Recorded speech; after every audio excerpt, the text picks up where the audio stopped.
mother says he was a normal, happy boy until he became obsessed with black metal music. Rock and roll! Satan. Sounds like Christian Rick. Heavy metal music. Groups promote satanic worship. They're anti-peace and anti-life. Hi everyone, welcome back to the Metal Face Podcast, the podcast where each week we discuss free metal albums. My name is Ben, and joining me, as always, I have my good friends Tom and Josh. This is episode 9, and this week we'll be discussing Nekrofilth's album Devil's Breath, the Kristet Unseente with their album Pervogenesis, and Shadow of Intente's album Reclaimer. Very nice. You guys ready? I'm ready. I'm looking forward to it, Ben. Yeah. How you doing this week, Tom? Yeah, I'm all right. I'm pretty jazzed about events that are soon to unfold in the United Kingdom. Oh yeah? What's happening? Well, next week we'll be able to go to the fucking pub. What? For the first time in, what has it been? It's been about 4 months. What is pub? Is a fucking pub different from a normal pub? Ooh, well. You got to go to Berlin for that. Oh god. How are you doing, Josh? Are you excited to go to the pub? I am also very excited. There's a lovely beer garden not far from my place, and they're not doing bookings. You just turn up, and I'm going to yes. There like a shot. What a world, where you can just walk into a pub and buy a drink. Is it better if a pub does bookings or not? Because if there's bookings, you'll guarantee the place. And at this point in time, everywhere's going to be fucking full as anything. But if there's not bookings, it's like it used to be in the old world. And, inherently, I just prefer that. Ah, the old world. Yes. I think there is a nostalgic element to it, but I see what you mean. Being able to get a table would be good. Old-fashioned things like going to a bar without having planned it 3 months in advance are things I miss. So I hope we can return to that. Yeah, I mean, I just miss the times when you could just elbow your way through the crowd in a pub, get to like the corner of the bar between two people's elbows and order a drink from there. And then stand like leaning on like a skirting board a little bit on a pillar with someone else being like, oh, this is nice, isn't it? Yeah, there's space. Someone breathing into your ear. I actually really like table service at bars now. I wouldn't mind paying a bit of extra money to just like order via app. I think it depends, doesn't it? Depends on the to place. Somewhere like if you're going to somewhere like the Mother's Ruin or the Griffin, Bristol, you want to be able to you want to do a bit of shoulder barging to get to the bar. That's part of the experience. If you're at like a sort of if you're at like a nice craft beer pub, I'm okay to just sort of sit there and have them bring it to me. Yeah, Exeter hasn't got many Mother's Ruins or Griffins, so it's mostly cider outdoors in a garden. No, it's true. It does have the Firehouse though, which has got to be one of my favourite pubs going. Oh, that is a beautiful place. Yeah, Firehouse. Oh man, I cannot wait to go back. I want a pizza. Yeah, those pizzas are ridiculous. There's another lovely place that's not opening yet, but it's all indoors, called the Hourglass, which is does lovely food. Oh, yeah? Yeah, it's independent. Oh, that's not the gin place, is it? No, I don't think so. It's up near it's like on the hill above the quay. I think I'm going to need to like make a list and then have one of the most ridiculous pub crawls that's ever existed and probably injure myself in doing so. Absolutely, yeah. I mean, I've said it many times, but I'm going to die of alcohol poisoning and not COVID. Yeah, probably sometime in May. Well, what was the name of that gin bar, Josh, that we went to on your birthday? That one. It's called Crockett's. Oh, Crockett's, yeah. Right. Did you go to that, Ben? Were you there? No, I wasn't there, but I've heard the stories. Yeah. What was that story? What happened exactly, Josh? So I went to the bathroom and I locked the door and I had a few drinks, okay? And it was one of these... In the bathroom? No, before. Oh. And good. I was leaving the bathroom. Attempting to. And it was one of those swivelly... So this is what kind of a bar? This is what, like with several stalls? No, it's a single loo in a little cupboard. Yeah. And it has one of these swivelly locks, right? It's got the lever, you turn it over like 180 degrees and it like... Yeah. I appreciate you acting out this lock on a audio medium. Anyway, I go to unlock it and it's jammed. And I'm like, what? What is this? And I'm like really trying to turn it and it won't turn. So I go, okay, well, I know what to do. I go out my keys, which had a bottle opener on it, like a kind of long triangle one. And I thought you'd MacGyver it. I put the bottle opener around the lever and I was like, well, this will let me lever it open. And I kind of pulled as hard as I could to like force the lock. Which is, anyone can tell you is a bad idea. And because this was a tiny little bathroom lock, the metal like sheared off. Oh no. Oh my god. And it turns out the reason why it wouldn't open was because I'd been turning it the wrong way because I was drunk. Oh my god. I never knew that. So you use this bottle opener, you got further entrenched in the in the situation. So having realised I was totally trapped in this bathroom in this bar, and there was no like other door. It was just this, and there was no one else there. So I only thing I knew what to do is I pulled out my phone and I texted Tom. And now, see, I'm sitting at this table in quite a nice, fancy establishment, talking to some friends who I hadn't seen for a little while. And my phone buzzes in my pocket, and I got it out, and it's from Josh. And I was thinking, that's strange. Where's Josh? I'm sure he went to the loo. Maybe he's gone to get another drink. And the message said Tom, and so I opened it, and underneath it said ridiculous situation. I've locked myself in the bathroom, and I looked up from the table, and the bathroom door is like on the other side of the bar. But this is like middle of the day, a brightly lit sort of sunny gin bar in Exeter, and I just see this sort of lime green door just like moving slightly as he's trying to get out. Oh my god! And then I had to go and tell the bar staff basically, yeah, I think my mate's locked himself in your loo. It was one of the most embarrassing. Well, how did they get you out? So luckily, they never did. Josh is still recording from that bathroom. He's still in there. Well, It's got everything you need. Luckily, the building was like it had this weird layout. I'm not sure how to describe it properly on the audio, but basically it was like the back of the building was like an alleyway. So the building had kind of this like L shape, and I was the bathroom was basically in the short bit of the L. Yeah, and there was luckily a window, and there's a window at like 90 degrees to the window. Yeah, at the back of which is where the kitchen was. So they had to lean through the kitchen window to the bathroom window with a screwdriver to give me to take the lock off. With some dynamite to put in the lock and then blow up. Now, luckily, I just took the lock off and I was freed. False imprisonment on your birthday. They gave me a free drink, so they gave you. You destroyed their bathroom and they gave you a free drink. You should have bought more drinks from them. As penance. I think they said that this wasn't the first time that had happened or something. Oh wow! What to you? No, I think this isn't the first time this has happened to you, is it, mate? Have a drink. I think there must be an actual issue with the bathroom lock, which I completely circumvented by breaking it, and they thought that I was trapped there. They were the impressed. actual issue. They were like, he's so what you're saying is you fixed the lock for them by breaking it. Well, no, what I'm saying is like before they thought they had a sprained ankle, and then they had they had to fix their broken leg, and that also fixed the sprained ankle. Something like that. This metaphor's gone too far.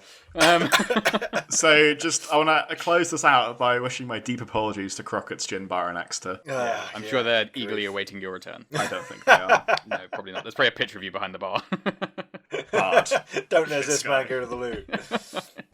Well, it's lucky because the downstairs loo has the same kind of lock on it, but there's no window, so I don't know what they would have got locked. You really would have still been in there. How do you know it had the same lock on it? Did you try that one as well afterwards? Might go and have a free drink. No, I think the next time I was in there, I observed it and I was like, I could have died. Yeah, you probably get a couple of minutes of oxygen in there. You would have suffocated in the toilet. Luckily, I survived, and I'm here to host this podcast with you guys. Isn't that lucky? Thank God. That is lucky. Yeah. Well, hopefully, when the pubs reopen, you don't get trapped in any bathrooms. But that is just one of the best stories that I ever heard. And when you told me that, because I joined you guys later in the night, I didn't believe you. I thought you were having me on because it was just too funny.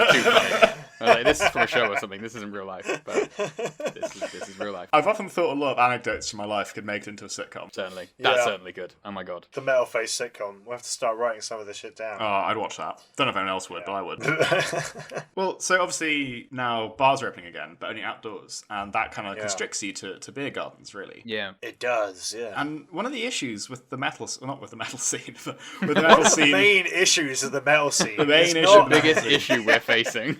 I really think it's a big issue. How many metal pubs do you know that have a garden? That is a good point. The Hatchet in Bristol. That's the first one that I thought of. In London, the only one I can really think of is Garlic and Shots, and that's not even a bar, really. That's a restaurant with a bar. And the bar is metal themed, but the restaurant's the one with the garden, so it's kind of mixed. And isn't that bar underground, which is the furthest you can be from outside? Exactly. That's just the COVID area in there. Is underground the furthest you can be from outside? I mean, have you ever been to like a cave? They're normally outside. No, the entrance to the cave is outside. Yeah, the cave itself is underground. The cave isn't outside. Well, the entrance to buildings are outside. Yes, but then when you're in the building, you're inside. Unless you had a house inside a building. When you're inside a cave, you're not outside. No, right, but What I'm saying is, This is worse than the Death Thrash argument last week, just so you know. if you're in the midst of like that cave in France with all the cave paintings in, Yeah. Oh, yeah. if you're in that cave, you're more outside, you're doing something more outdoorsy than if you're in a cellar, very much inside. So we're agreed that the underground cellar is the most inside you can be. Sounds like you just agreed with us. Yeah, no, a cave is outdoors. That's what I meant. Okay, fine. Whatever. I mean, it's not, but... Wait, I think I might have lost track of my argument. I feel like you have. Let's get back to the point, which is metal pubs need more beer gardens. It's a real shame do, don't they? as well, because if you imagine, like, Vikings drinking, where do you imagine it? It's, like, outside, you know? There's, like, a burning bunch of fire and torches. feuds. Exactly, Yeah. you know? And, like, you're throwing axes and stuff. You've got, like, big horns full of mead. Why don't we have that, but for metal pubs? It's true, actually, yeah. Yes. A metal pub with, like, a massive amount of real estate would be an interesting place. Probably you know? because they don't get a lot of traffic. And it probably is Yeah. quite expensive to have a big beer garden. Yeah. I know, do you ever wonder about that? Like, what would it be like if everyone was into metal? If, like, you know, rather than spoons, you had a spoon-sized metal pub? That'd be Would great. that totally Oh my God. dilute the whole thing and destroy it? Or we'd would love that it. just be the best? Do you think I we'd would- still like metal, or do you think we're just purposely being anti-mainstream? And we'd I be think doing I would- the pop face metal. Yeah, Wait, no, the pop it's face true. metal face podcast? What am I saying? The Pop Indie Face Face podcast. podcast. Ah, yes, the indie face. Well, I think, like, I'd still seek out underground, unusual stuff. Because, I mean, you have this sometimes in the metal scene where you say to someone, oh, yeah, no, I quite like Ghost Recent album. They go, I don't like mainstream metal. It's like, Yeah. well, come on, man. It's all already pretty weird. You know? Yeah. But there is also a certain pleasure in finding something that's very underground and different. It's part of what's made the scene is people competing to find new sounds and weird sounds, right? So we would all go to Metal Spoons, is what we're saying. I would. That's a good name for a pub. I want that. Metal Spoons. I'm Yeah. claiming that. No one take that. But I would go there in like wearing a really extreme band shirt, and I'd be like, yeah, you guys think you're metalheads? So you'd go there in your Taylor Swift shirt, because that's, like, the opposite of metal. Yeah, And that's true. I already do kind of enjoy doing this, to be fair, where like Oh, yeah, I you love meet it. somebody who's a bit of a metal purist, and you're like, oh yeah, I like this band. They're sort of like industrial black metal, and they're like, black metal can't be industrial. That's against the ethos, it's against the law. The metal law. the law of the underworld. But yes, I'm very excited to get back to pubs next week. Absolutely cannot wait. Oh yeah. Yeah, Yeah, it's it's gonna be great. that's a big step back to reality. It is. I mean, like it's easy to. Well, this happened last time as well. It's like it's very easy to forget how shit it was a lot of the time. You know, as soon as you're kind of back in the real world, we're gonna forget about all this coronavirus bullshit and being locked up for like over a year because it's just. I mean, there's not that much to say about it, is it?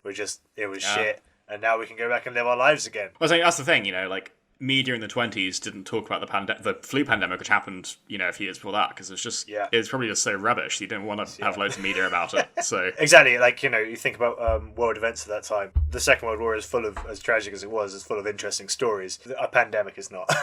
Yeah, there's been a lot of acts of heroism, but not by us. No. We've been at home in our jogging bottoms. I was heroic for just staying inside. Yeah. I ordered a lot of Domino's. That was my contribution to the local economy. You kept extra Domino's open. That's good, man. Another That's place very where they've got a good. picture of you behind the bar. But this time positively. Yes. And speaking of making plans, we already know when we're going to see each other, right? The weekend of the 24th of April. Oh, we're yeah, gonna see brilliant each other in stuff. person and touch each other's faces and cough no. on each other, maybe. No. And we've been instructed by the people that we're meeting up with that there's a limit on how much we can talk about the podcast. We can acknowledge that it exists, but these people, for some reason, don't want a sort of 5-hour live version of the podcast. What's wrong with that? I don't What's know. up with that? What's wrong? can't Who imagine would one. have such a ridiculous idea? Absurd. Completely absurd.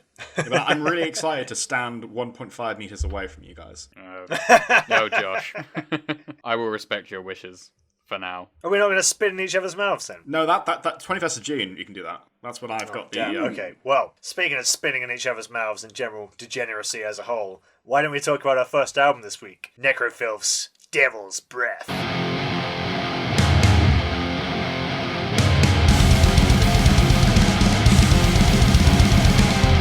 Nekrofilth are a death thrash band from Cleveland, Ohio, fronted by Zach Ripper, who some might know for the band Nunslaughter. I don't know who's going to know that.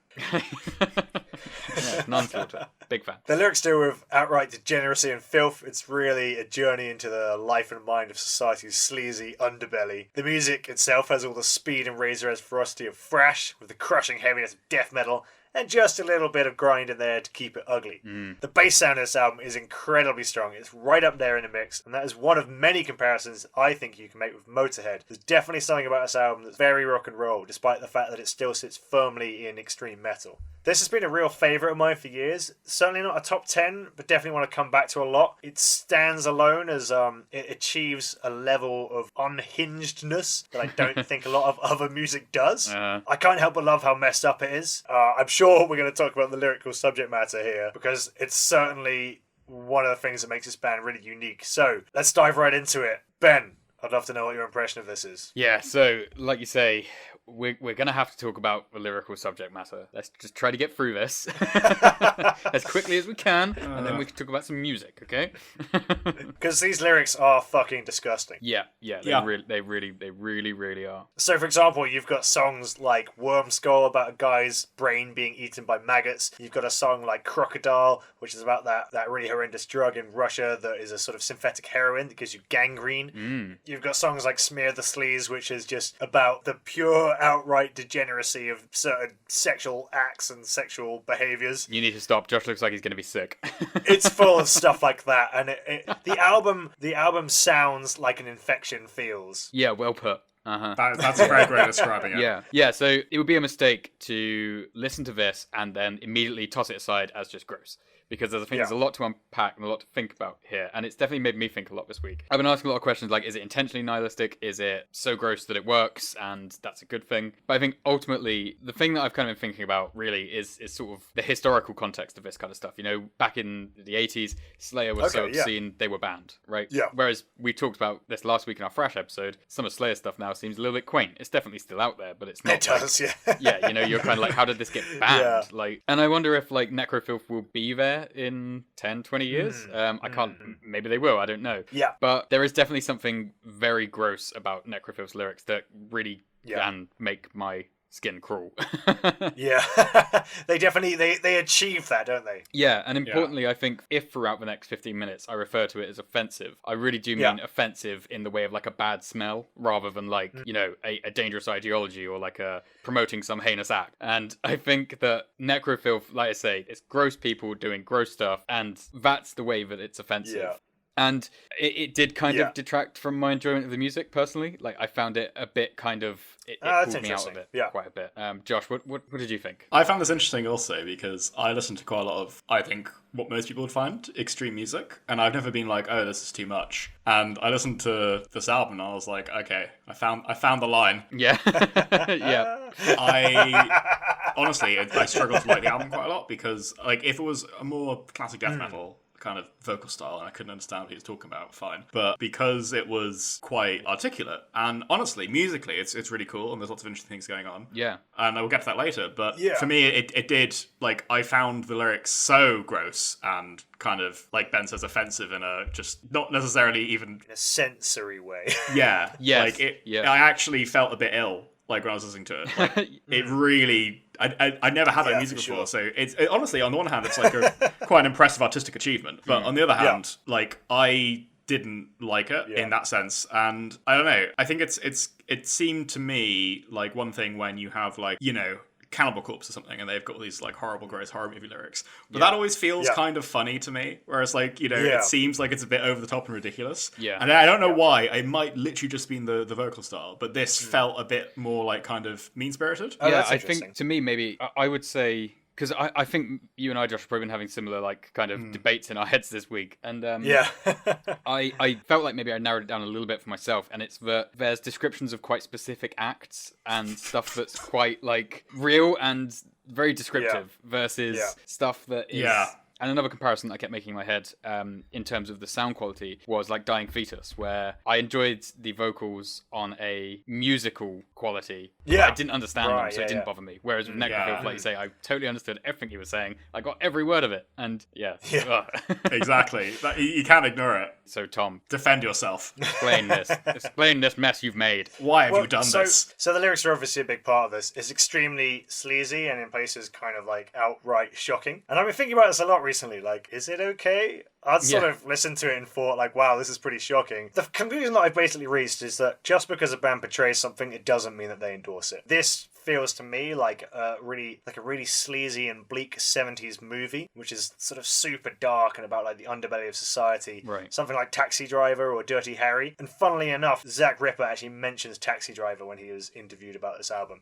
Of like, this is like looking right down to where the absolute bottom of like people's moral character is, you know? Yeah. And so it sort of feels like a journey into that kind of world of darkness. And there is something about it where like we live in this world of moral angst every day if you're trying to be just basically a decent person.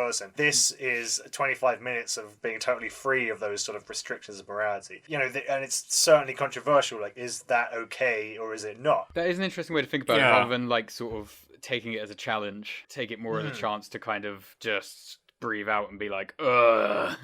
Yeah, exactly. And that's definitely what I feel when I listen to it, is like a sense of relief and kind of like, obviously it's very unhinged, you know. I think most people, if they want to get on with their lives, have to be fairly hinged. It's very unrestrained. We have to live in a fairly restrained way. And this is what a lot of metal does. And for me, I relate this quite closely to Motorhead in that respect. Like, you know, on Ace of Spades, one of my favourite albums of all time, so you've got songs like Fast and Loose, Dirty Love, Love Me Like a Reptile. All these songs were considered kind of offensive in their time, you know. Love Me Like a Reptile has a lyric like, I'm going to sink my fangs into you. And read in the wrong context, that can really be like, yeah, that you could interpret that as like misogynistic even. But now we sort of view it as like, you know, it's rock and roll. As you say, and it's lost a little bit of its sort of power to shock. I think this is actually the logical successor to Motorhead in a lot of ways. Oh, really? I feel like we skipped a lot of steps. Yeah. One or two. Yeah, like maybe an entire flight of stairs. Because for me, this does have a really rock and roll kind of sound to it. I don't know. I think maybe this is just me being, you know, I'm clutching my pearls a bit here, but like, I think the difference between, you know, I'm going to sink my fangs into you and to sound like a kind of BBC journalist quoting some like offensive publication. Sound like Chris Hansen. Yeah. What am I supposed to make of this? Yeah. Well, I don't know. I'm going to sink my fangs into you is quite metaphorical and like not that bad. The contents of some of the lyrics here are not quite so metaphorical, shall I say? Right, that's true. But I think that none of these lyrics would feel that out of place on, for example, an episode of It's Always Sunny in Philadelphia, which we do sort of permit because it's TV. And as I say with the comparison to movies and stuff, I think there's a tendency with music to kind of to read it as a bit more serious and a bit more like genuine. Do you think it's because you get a bit more context with things like movies and TV shows? Yeah. Now, see, if you're writing a villain or you're writing a character like Frank Reynolds, you want them to be kind of degenerate. You want them to be effective. You want them to kind of have that on-screen gravitas of like total fear or like dislike or whatever. I think that this album is essentially the equivalent of a really sleazy on-screen villain. It's effective in that respect. The difference, I think, though, and sorry, Ben, if I'm jumping in, but I think that the difference for me is that if you make a film or you make a TV show, you construct this whole world full of characters, and in the world of, you know, Always Sunny, like everyone thinks Frank is a piece of shit, you know. Yeah. But in music, you don't have this whole world. You just have a tiny like kind of vertical slice into that. Sure. And you put music on a playlist because we kind of have this idea where like a song is a standalone object, you know, and you listen to that. And that's all you need. You go in for 3 minutes, you listen to it, and you're done. And that's the view into the world you get. And it's not necessarily attached to anything else. Whereas we don't really put, like...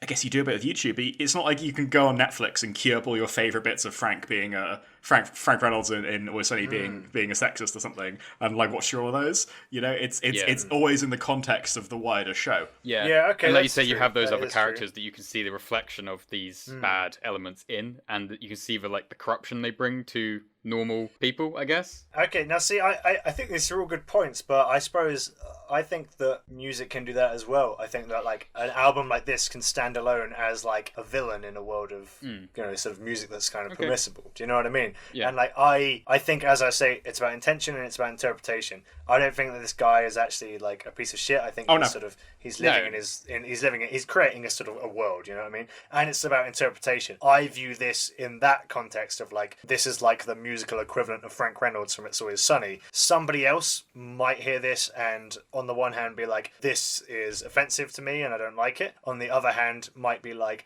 this supports my worldview and I'm going to go and do something terrible. You know, you can't control how people are going to interpret it. You can only control the intention of what you put out there. Interesting enough, their new album is cutting back on a lot of that sort of disgusting lyrical, like debauchery sort of thing. It's called Worm Ritual. It's got a bit more of the kind of Toxic Holocaust sort of sound though. It's not as like, doesn't feel as kind of raw. And so the singer says of it, there's still some gross stuff in there, but it's difficult to offend someone these days without being really mean, and that's just not fun for me. We've never written about violating consent or causing anyone harm, but there are some songs which read in a certain light I didn't like. Interesting enough, Tom, when you showed me the stuff by Zach in the pre-show, it actually made me see the album in kind of a new light. Where that's interesting. Yeah, I mean, I'm not going to pretend I was a huge fan of the lyrical content because I wasn't. Sure, yeah. But it was really interesting to see, like, to kind of hear from him about his process behind it, and that did change it a bit for me. I think that's kind of interesting when you kind of imbue it with the context of the creator. It becomes very different. I definitely wasn't offended by it.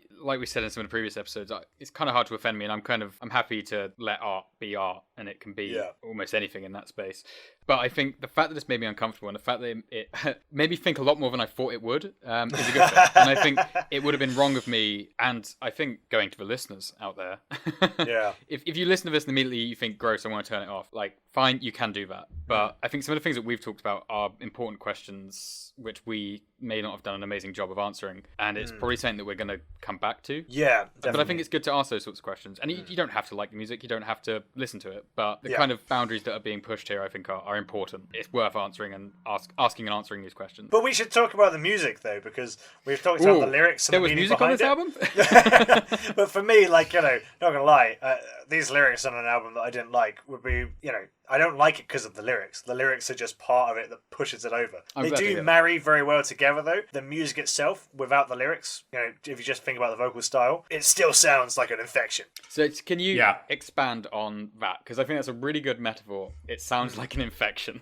So what does that mean? There's something about it that sounds very sharp. You've got that kind of real growling, kind of pounding along like drums of death metal. It has a real kind of gallop to it. And the bass sound on this is incredible. Like, you know, that bass sound, it kind of just like, it just vibrates through the mix. It's like up there, really distorted. He's playing it like Lemmy played it, like a guitar. And then the vocals are kind of a mix of like, he's sort of shrieking it out, but it's not controlled at all. He's just like fucking bellowing, like you have with like a punk band. But this still very much sits in that metal world, you know? And there's almost moments where he's singing and it's almost like the music is just about to get away from him. It sounds completely unhinged all the way through. Yeah, no, I know what you mean. It's definitely got that kind of death thrash punky sound to it. Yeah. It's pretty wild. The vocalist's like voice really fits the kind of tone, and I think honestly, like genuinely, if this was just like an album about like, you know, wholesome stuff, I'd probably be singing its praises right now, because it has that's interesting. Has a really unique kind of sound to it, and I mean, in particular, like you say, the tone of it all has this very kind of raucous, bleak feel. It definitely has a unique atmosphere to it, which is not something I'd kind of expect in this genre. Yeah, I genuinely, I find this really unique. It's unique even in their discography, which is a slight disappointment to me, because they've got a whole bunch of splits. They've got about, I think, like 2 or 3 full-length albums, the latest one being Worm Ritual, and I feel like it does feel slightly more restrained. This sits at that kind of perfect point where it's all the elements at once, but I feel like I wish there was an album between Worm Ritual and this album. Yeah, see, I feel like by that description, maybe I should try Worm Ritual. That sounds... Given how much I did like Toxic Holocaust. Yeah, I think maybe I should give that a go. Yeah, I think you guys have kind of covered it for me as well. Like, I think I did like the sound of it. I liked the really grindy, distorted guitars and bass. The bass being really high in the mix, and like you say, being played like a guitar almost. That was brilliant. Lots of variation, lots of interesting parts in the music. Yeah, and I liked the sound of the vocals as well. I do... This is the last thing I'm going to say on the lyrics.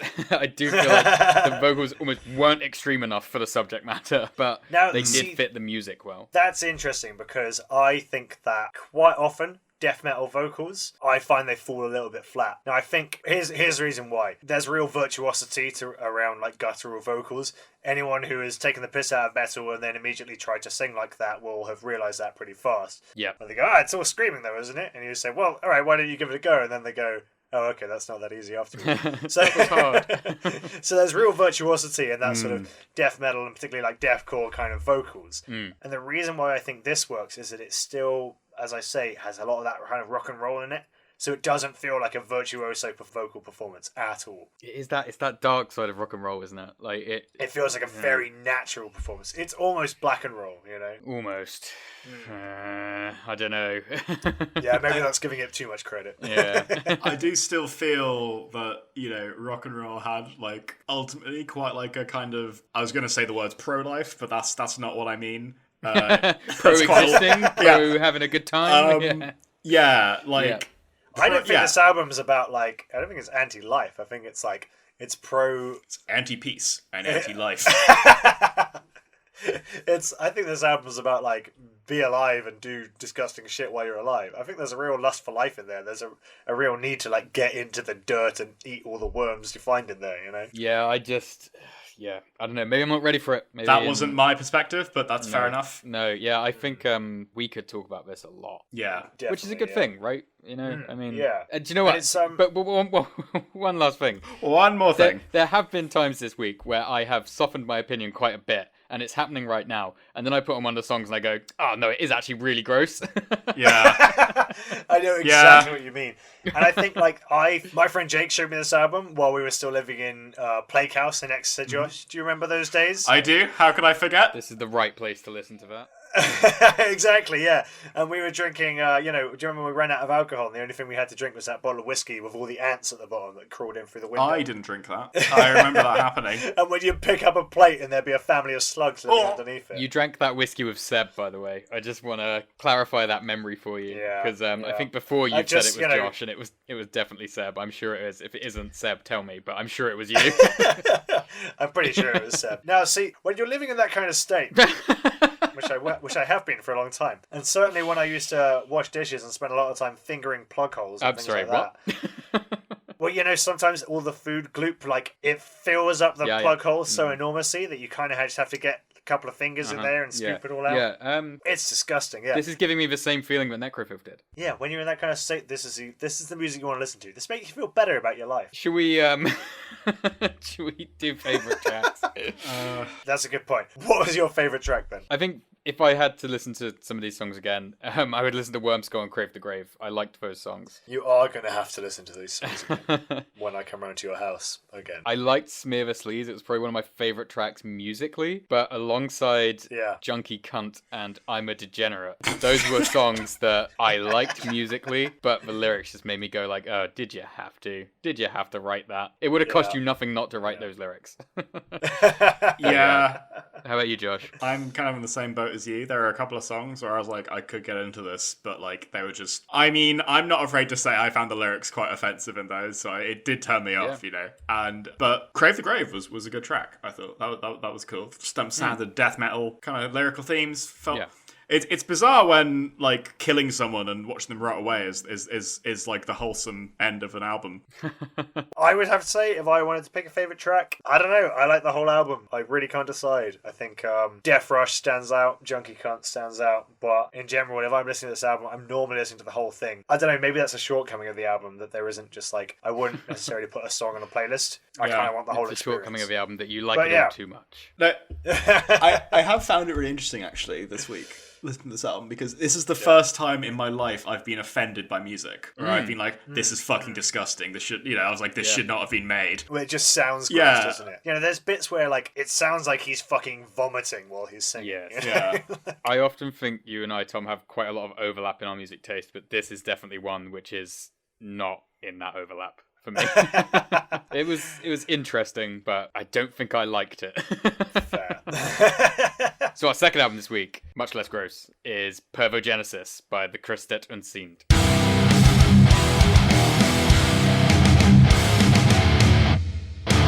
So, released in 2013, Pervogenesis is the fifth and seemingly final studio album by the now defunct Swedish punk metal band, the Kristet Unseente. The band were active from 1991 until 1999, taking a quick 6-year hiatus there, reforming in 2005 and remaining active until 2018. So I think I already kind of know what you guys think of this, so I think we're all now hoping for a reunion again, maybe in another 4 years to give them another 6-year break. That'd be brilliant, yeah. As I say, the band are in fact Swedish. Last week I said they were Norwegian, and I've been saying that for years. So apologies for that. Their name translates to mean the Christian appearance, and their lyrics often deal with themes such as Christianity, drugs, sex, and my favourite, mysticism. And they've self-described their music as narcotic gay metal as a result of those kind of influences, which I think is a pretty cool name for a genre. Yeah. So I'm going to start with Tom. What did you think of this? Well, this was a really interesting album. This was, a classic thing that I had of like first listen through. I thought, yep, cool, good. Second listen started to stand out a bit more, and now I think it's had the same kind of effect that Rotten Christ had, where the more I've listened to it, the more I've appreciated the sound and kind of started to dig it. So they describe it themselves as punk metal. Yeah. Now, there's a lot of overlap with punk and metal, right? So something like thrash or grindcore, there's a lot of like punk influences. But to actually kind of fuse a couple of genres and have punk metal, it is slightly a different thing. It reminded me of some European punk bands that I know. The one that springs to mind is Feine Sahne Fischfilet, which is a German punk band. But they're a very heavy, sort of, well-produced metal kind of sound. Still kind of very punk vibe. It reminded me of The Offspring in places. Yeah, I can see that. This album has an excellent atmosphere. It opens with this thunderclap, and then it just rolls into this kind of double like bass drum beat that goes on through the song. Yeah. It just instantly got me in mind of like this sort of party at the end of the world. And there's something about this, right? And stay with me on this. There is something about this album that feels like it's like a judgment at the end of the world. It feels like it's sort of righting the wrongs, casting down the tyrants, knocking down the statues. It feels like a party at the end of the world, and it feels like it's righteously judging all the people who have fucked up the world for the whole of human history. And also, at the same time, it's completely fun. Yeah, wow. Yeah. No, that is a good summary. I like that. Josh, can you follow that? I'll be honest, I don't think I've got quite the same colourful description of it. I just really, for me, this album, I don't know why, it evokes this image of me being in kind of like a middle-sized venue that's about half full. I've got like a pint of lager in like a plastic glass in my hand. I've had a few too many. Lovely. And I'm just like belting out all the tracks. Yeah, man. I don't know why. It's just that exact feeling is summed up with this album. And it's weird because when I listen to the tracks, when I listen to the album, it doesn't sound like music I'd like. It's quite straightforward. It's quite, and it's weird because it somehow sounds like everything. I think Tommy said this in the pre-show. It sounds like everything, but like it still sounds really cool and unique. Like I can't nail it down at all. It's so it's weird because it's so minimalist as well. Like it's almost all just like guitars and drums and vocals. It's amazing that you say it, Josh. Like after what Tom said about how it's everything at once and it's so all encompassing. But you're right. They do have like sound effects and stuff in the album, but they are quite minimal, and it is very much like guitar, bass, drums, vocals. And it reminded me actually, particularly reminded me of Gruzia. Not in terms of the sound, I don't think it sounds like them, but in terms of the attitude towards the music that they're making. Yeah. There's a real emotionality in Gruzia, which I think is here as well. Yeah, and the willingness to include random elements in the music. It's very experimental, but it still sits in exactly the world that you kind of expect it to sit in. I know what you mean. It's, I wish we had a better way of saying this, but it is that element of I've heard something like this before, but I've never heard anything like this. It's like nostalgic for music that you never heard before. Yeah, I don't know why. Yeah, I know what you mean, the nostalgia element of it. Like, I feel like I've seen them live. I feel like I've been in a concert with them. I feel like I listened to this band loads. I really wish I had, man. And I know, right? Like, I listened to this and I was like, I want to see him live. It would have been so much fun. Oh my god. One of the first things I did when I listened to this band was went and looked up their live shows, because I couldn't conceive of what these people could possibly look like on stage. What was it like? Did they deliver? There was one show where they were all sort of dressed as like monks or something. That seems about right. Yeah, another one where it's literally just this kind of like 50-year-old guy with like slick back hair, just like and a big beer belly, like singing at the front of the stage. That's what you want, isn't it? Yeah. You want a fat guy singing this for some reason. I think as well, I was trying to do a bit of research on the band. There's not a lot out there, but I believe for a while they were being paid in beer and spirits for their shows. I think a lot of bands, when they're starting out in particular, I've been paid in drinks for shows, you know? It was a particular, like, noted point in their history where they turned from actually accepting money. I think it might have been quite late in their, like, career. It might have been around this album where they were like, we might need to make some money for this. It's weird though, because like I kind of can't imagine that. Like, obviously they aren't like a household name, but like they're super listenable. Yeah, you could totally have them on the radio. I don't know how I came across this band, but I've been listening to them for like the last couple of years, and I just want to say, like, just having a moment here where when we started this podcast, this was one of the bands that I immediately was like, I want to bring this band and I want to talk. Oh, that's interesting. And I wanted to hold off for a little while because I wanted us to be able to do them justice, because I knew, I knew I loved this band, and I hoped that you would as well. Yeah. I was really sold on, it's on the second song. Count Dynamo Beirut. That's the one, yeah. The fucking saxophone, or whatever wind instrument on that, is fucking amazing. I think one thing is, like, slight missed opportunity to just keep that going through the whole album. I could have had that on every song, in a way, you know what I mean? Like, and it reminded me of, the all-time greatest band, Oingo Boingo, at points, course, you know? There was a real kind of parallel in terms of that kind of soulful, funny, slight nostalgic party, also kind of dramatic and bleak all at once, you know? Yeah. I'd love to see them, imagine them covering Oingo Boingo. That'd be cool. Oh, That would be so cool. Yeah. It's interesting that we give so much credit to the emotion and the feelings that this music gave us when they sing almost entirely in Swedish throughout the entire album. Yeah. Now, I think I know you guys well enough to know you don't speak Swedish. And Fast. So I'm normally that person who will immediately look up the lyrics to music. I want to know. Right. And I couldn't do it this week. I couldn't find them. I found them for a couple of songs, and they were really good, the translation that I found. But not being able to find it for most of the album really made me take it in a different way. And I was focusing more on sort of like the inflection of the voice and the way they were singing and things like that. I think it's just amazing that we all were sitting here being like, oh yeah, I felt nostalgia and I felt there was so much anger and there was so much beauty and all this stuff. And it's like, yeah, but we didn't understand very much of what was said.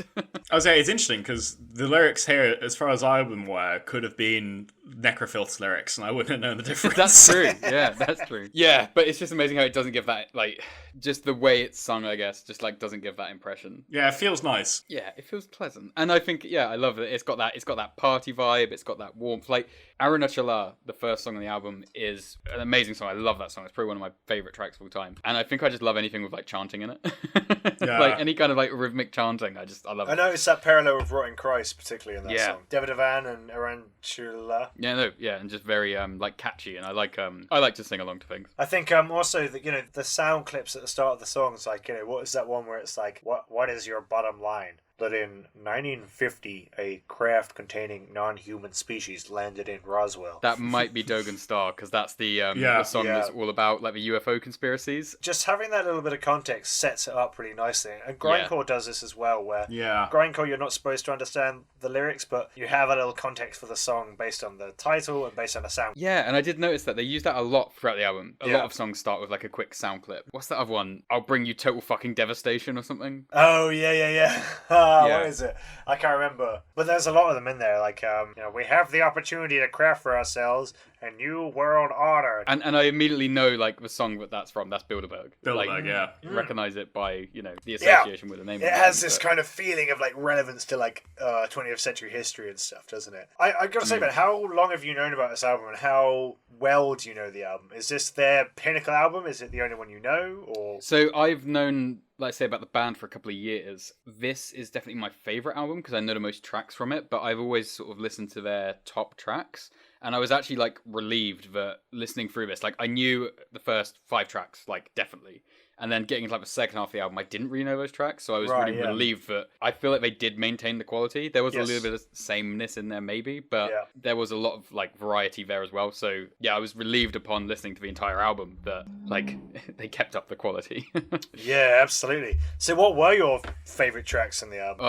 I would say Arunachala is probably my favourite track by the band. But it's almost like a little bit, not worn, it's not as I'm sick of it, but it's I've heard it a lot. And listening to it this week, there were 2 tracks that really stuck in my head that I really liked. Pervogenesis, the title track of the album. Yeah, same. It's almost like a little bit slower, and it kind of feels like it takes a bit more patience. I feel like Dogenstar or Bilderberg are a bit more like immediate payoff. Yeah. But Pervogenesis like builds, and it has such an emotional payoff that like it doesn't immediately grab you, but then by the end of it could like totally break you if you listen to it at the right time. For real. How about you, Tom? What would be your favorite tracks? Honestly, it's pretty hard to choose. I felt like there was so much strong stuff in this album. I would say, like, off the top of my head, the stuff that I remember, Count Dynamo Beirut, just that saxophone bit, absolutely love it. Pervogenesis, exactly the same. It just builds and builds. And then Non-Becoming as well. That one was one that jumped out as me as I wasn't expecting it, but that was nice. I think that was one of the only tracks that was like entirely in English, I think. Yeah. Oh, but so it is, yeah. And I didn't even think about that because it's not relevant to how good the song is. Yeah, and again, there's a lot of chanting. There's a lot of like drawn back yelling in that track. Yeah, it's so catchy. I love it. How about you, Josh? What would you say? Yeah, so I'm pretty much the same as Tom. My favourites were Count Dynamo Beirut and Non-Becoming, but I also really liked Bilderberg. I thought that was a really good track. Bilderberg's great. I really liked all the different tones it had. Like Bilderberg's like quite like minor key, creepy sounding, and then like Count Dynamo Beirut's a bit more fun sounding. It's great. Yeah, I think both Bilderberg and Dogenstar have that like cheesy element of like quite out there conspiracies, but it's great. I love it. For sure, yeah. The outro of Bilderberg when it's like, ladies and gentlemen, this is a message from Her Majesty's Institute for Brainwashing. Oh yeah, It was almost like too on the nose, but I just it is a little too on the nose. Yeah, it's one of those things where the rest of the album is so good that you can let it pass. I forget it. If the rest of the album was bad, you'd be like, oh, and of course they've done this. But because it's good, you're like, brilliant. Oh man, I'm so pleased that you both liked it. This has been one that I've held off sharing with you because I wanted to do it on the podcast, and now every time we're at a house party or something, I'm going to be putting on Count Dynamo Beirut. Yeah, love it. Oh yeah. All right, so what's up next? Up next, we have Shadow of Intent's album Reclaimer.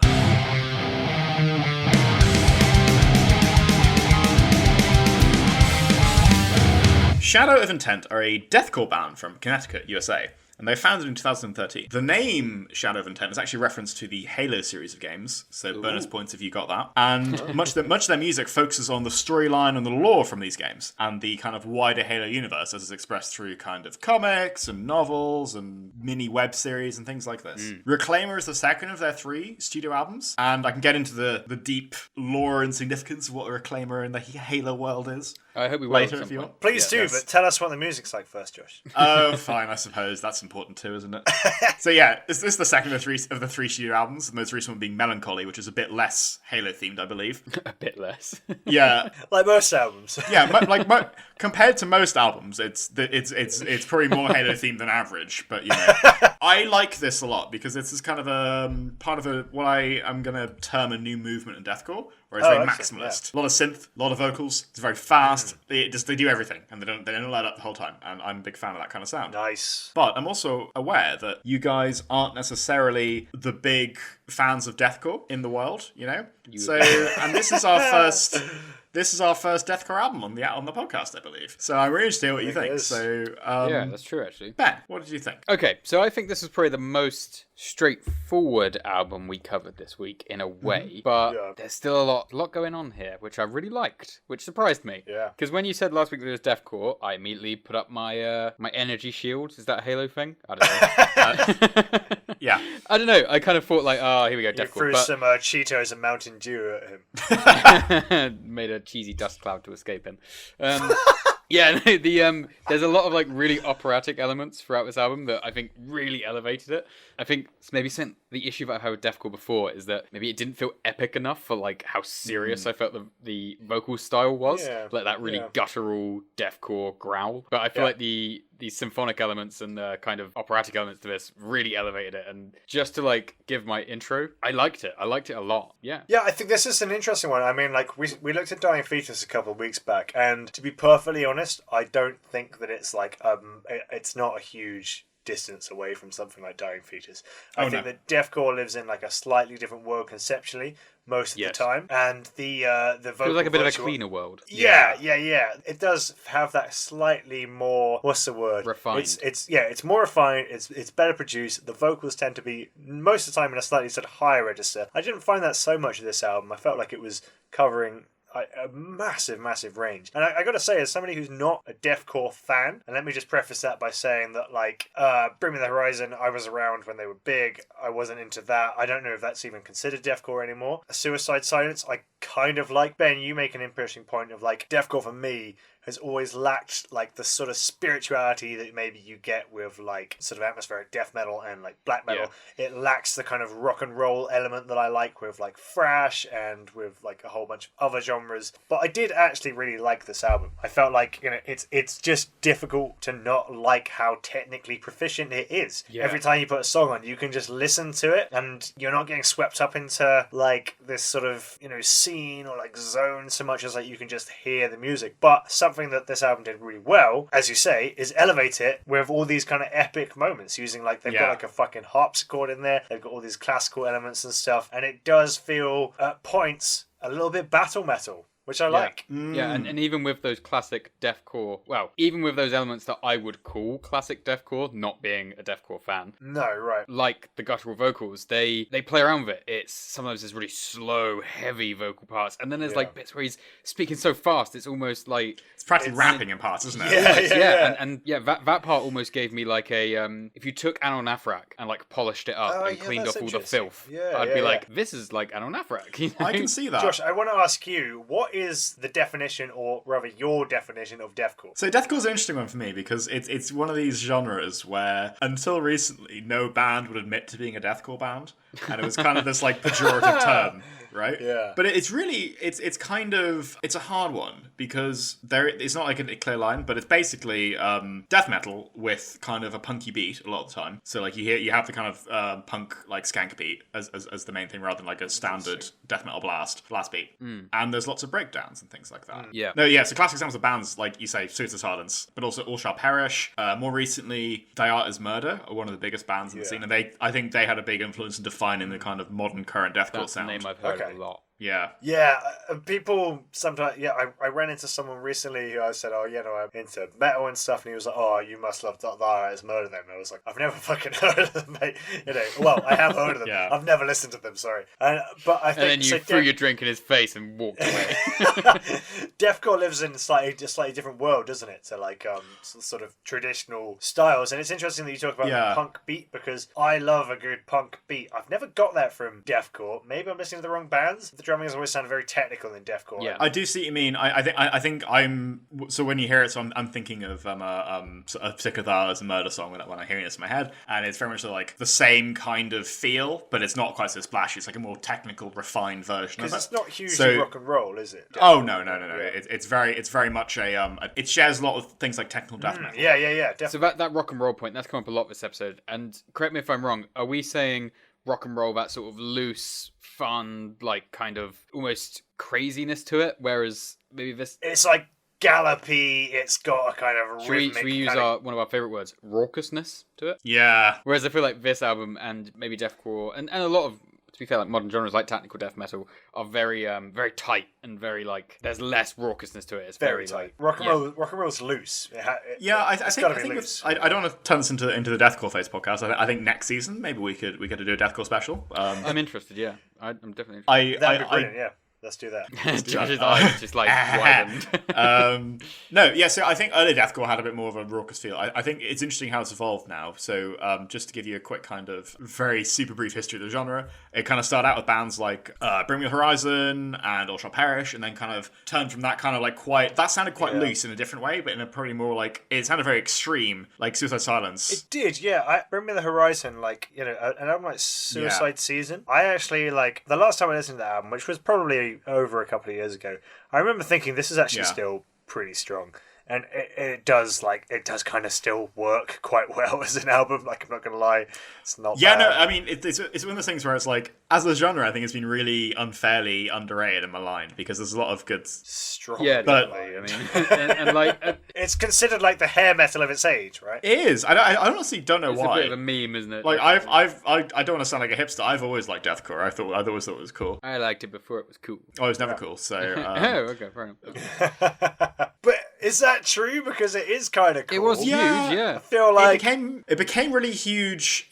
in the kind of mid-section of its life cycle with kind of bands like Without Is Murder. I think they were one of the first big deathcore bands. So I did some research just before now. Without Is Murder were the first metal band ever to get on the Australian like ARIA charts. Oh wow. Yeah. So like Really? they were Wow, like there's okay. been this huge kind of movement around it. And now we're kind of in this final stage with bands like Shadow of Intent and other bands also like Brand of Sacrifice, where it's this very maximalist, super operatic, symphonic kind of sound. And I think it's in a really good place now as a genre. Maybe this is just our perception, and Tom, being in the sub-genre where we think it's not cool because it is popular. Yeah.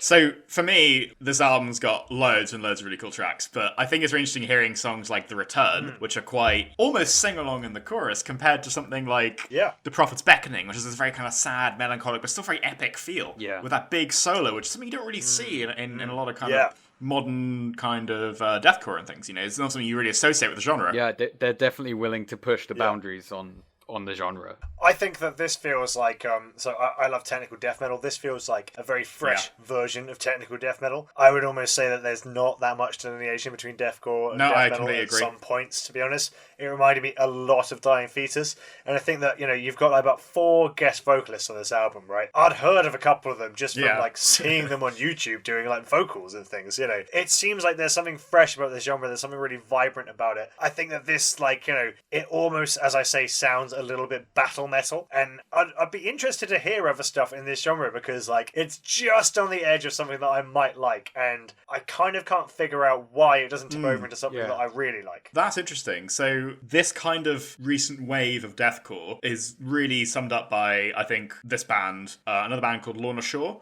more recently, and they're not such a big, huge kind of force in the scene, but they're really rising up now. A band called Brand of Sacrifice, and they all have this big maximalist, heavy, you know, riffy music with lots of orchestral elements. Yeah, maximalist is a good name for it because like it sounds like there's a huge willingness to, as I say, bring in extra vocalists, orchestral elements, stuff like that. Yeah, and I think that's really, for me, that's a big strength of this album and of the genre. But in this album in particular, I think it really shines through when you've got like slammy stuff like in I think The Descent, the comparison there to like the kind of wider epic feeling, and that's a really interesting contrast, and I don't know that many things to do that. This might be what tips deathcore over for me and something that I can actually really get into. Oh really? It's definitely having those extra elements and leaning into the epicness a bit more. I think that was maybe what was missing for me. It's interesting you say that about deathcore because one of my deathcore tracks that I do actually go back to is Football Season Is Over by Bring Me the Horizon on Suicide Season. That's a very different track. Football Season Is Over, it's not an epic song, you know what I mean? It's all in the name there.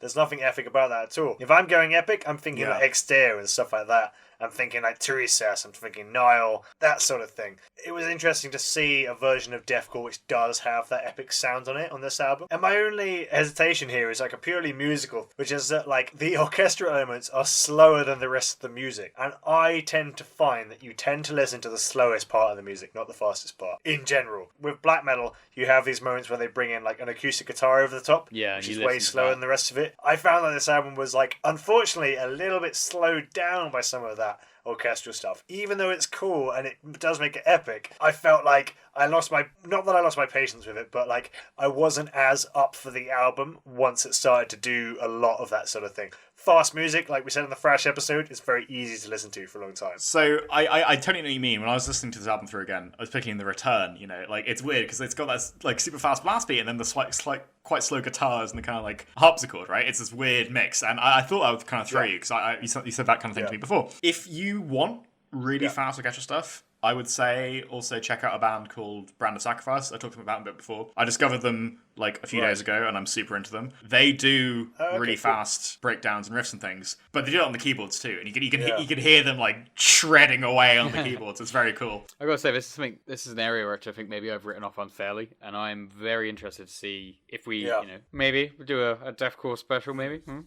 We're struggling to talk about the album because we're talking about the genre true. so much, you know? So this is probably an indication that we should come back to the genre as a whole. Yes, so I guess if I had to sum up just this album in a couple of sentences, it was maybe a little bit long for me. I had a similar issue with Vector, to be fair. Like, I kind of felt like sometimes I was like, I kind of wanted to move along a little bit, but I did really like it, and the songs were varied. Some of the songs maybe too long again, where I was like, I remember this bit that was really good, but I can't remember where it was. And I think overall, I did like it. It was easy to let it play, but Yeah. I would be interested to see what they could do with like the style and this quality of sound in like shorter, catchier, punchier tracks. Absolutely. It's interesting that you mentioned the length of the album, because personally I found that like I didn't really get bored of the sound so much as just a bit worn out by it. Yeah. A little bit how you felt with Nekrofilth, Josh, where it's just too much for too long. And now that's an interesting thing coming from me, because I tend to enjoy really extreme music for a long, long period of time, and I will listen to extreme music all day. But it's sort of something about like the slow classical music plus the fast kind of instrumental like underneath. It does just slow it down too much for me, and it feels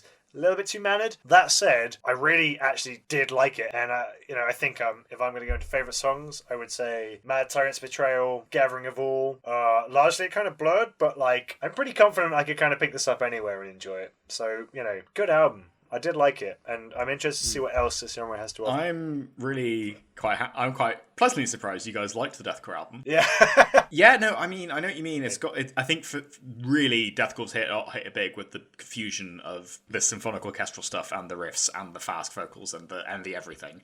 And I think being maximalist, just shoving everything you can into a song and going for it is the way to go. I love and that, with that in mind, like I think that's what this album does really well. It fuses so many things together, and it's really fast and intense. But somehow, like I think it's just something for everyone.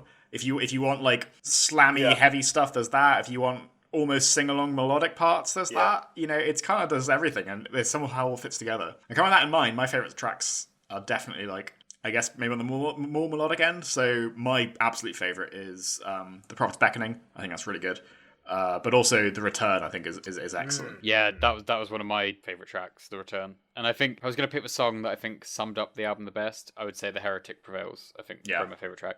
It kind of felt like it gave a little bit of everything that the album has to offer. Other tracks maybe lean into different parts more, but The Heretic Prevails was kind of like a good, here's everything this album can do. If you like it, listen to the whole thing. But yeah, very good, Josh. Good album, another interesting pick, but I feel like just scratching the surface of what it could be. So I always enjoy. I think the albums I bring are either really liked or really hated. Yes, you're definitely the most controversial member of the podcast, which is not what I expected.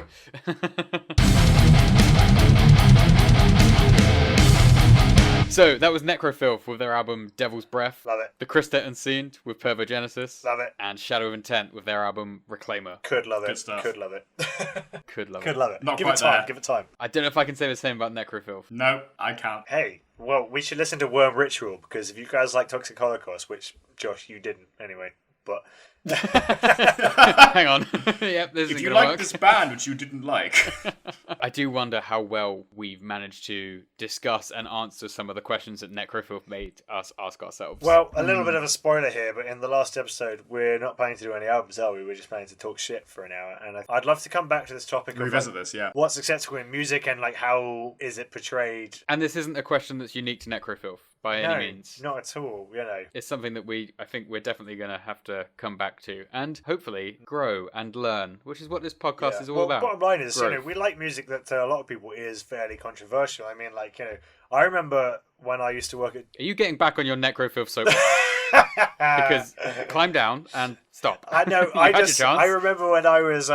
I gave someone a lift back from somewhere I worked once. And they got into my car and I put the key in the ignition and turned it on. And it was in the middle of In the Constellation of the Black Widow. It's not an offensive album to your, morals, but it's an offensive album to your fucking ears. And I kind of really think about it. I just started the car and was thinking about pulling away. And she looked at me like, what the fuck is this? I think we tend to forget that, like, this stuff that we like is abnormal to a lot of people. So, talking of that, next week we're doing something quite different, right? We've decided to piss off a completely different crowd. Yeah. Not enough people hate us yet. So Yeah, we've decided to widen the net. we've decided that we don't even want metalheads to like us anymore. Yeah. So next week is a non-metal special, right? Yeah. We are going to talk about bands which we in no way are metal. Yeah. Are the furthest thing from it in some cases. Yeah, absolutely, yeah. And that'll be interesting. I'm really looking forward to this because, it's kind of an old cliche now that metalheads listen to everything and stuff, and every metalhead has had to have that conversation with people they've met, Oh yeah, I love metal, Yeah. but I do like other stuff as well. The fact is... There's more to me. Yeah. Without that... I'm not just a genre. I'm a human. So Tom, what album are you going to be bringing to this first non-metal face? Well, so I thought I'd come in easy and do something that a lot of people do already know quite well. This would be a fun one to discuss. We're going to be listening to Neutral Milk Hotel's album In the Aeroplane Over the Sea. Cool. It's a sort of indie, lo-fi, little bit of folk in there. Cool, sounds good. Yeah, absolutely. Josh, what are you bringing to non-metal face? I'm picking a very controversial topic Brilliant. of... I'm bringing Ceremonials by Florence and the Machine. Florence and the Machine. Man, I like a couple I of Florence... really like Florence and the Machine. Yeah, I like a couple of Florence and the Machine songs, but never listened to an album. Well, I can confidently say that I have heard some Florence Machine songs, but definitely never listened to an album. So this will be interesting. Yeah. This is a good one to start with. It's a bit sad in places, but it's very good. Cool. What's sad like atmospheric black metal?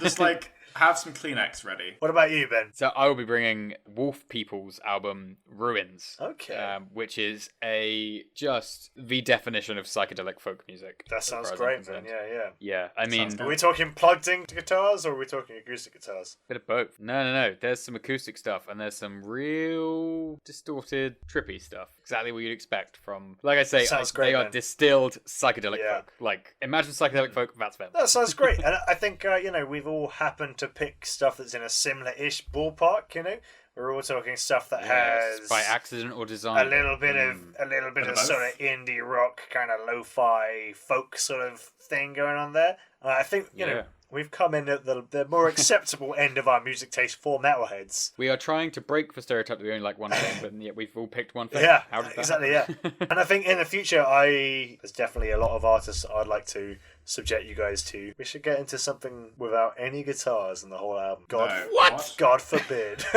What the fuck? How are do you talking even have about? music without a guitar? Plug it in! That's a Plug waste it of in! my How did that life. happen? Please!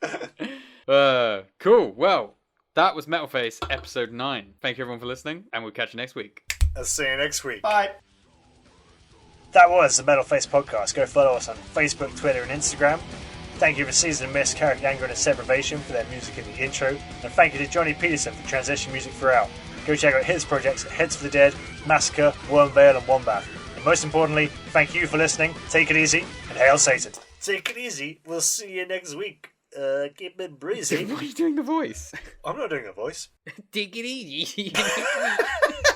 Take it sleazy. Yeah. Hey. Hey, listen to Nekrofilth and take it sleazy.